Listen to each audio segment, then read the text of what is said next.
Kamusta sa lahat? Maligayang pagdating sa aking channel. Narito ako na may magandang video tungkol kay Özge Yağız at Gökberk Demirci. Ngayon sasabihin ko sa iyo ang tungkol sa mga pribadong buhay ni Özge Yağız at Gökberk Demirci. Ang mga bagong pahayag at pag-unlad ay nagmula sa mag-asawang yumanig sa agenda sa kanilang pribadong buhay. May pag-ibig sa hangin.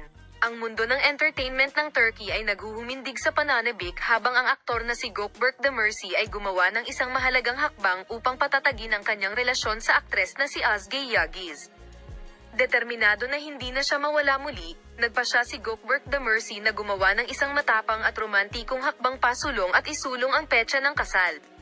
Ano kaya ang magiging desisyon at paliwanag ni Özge Yağız kapag si Gökberk Demirci ay gumawa ng matapang at romantikong hakbang sa kanilang love story at isulong ang petsa ng kasal? Pagtaas at pagbaba ng pag-ibig. Sa kabila ng mga nakaraang paghihirap, ang hindi natitinag na determinasyon ni Gökberk na makasama si Özge ang nagbunsod sa kanila na gumawa ng taos-pusong desisyon na pabilisin ang kanilang mga plano sa kasal. Ang desisyon ni Gökberk Demirci na isulong ang petsa ng kasal ay nakikita bilang isang nakaaantig na kilos na sumisimbolo sa kanyang hindi natitinag na pagmamahal at debosyon kay Özge.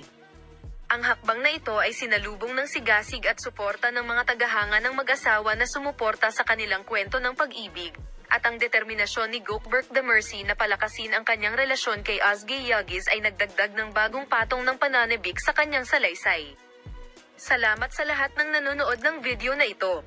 Paalam, magkita-kita tayo sa isang bagong video.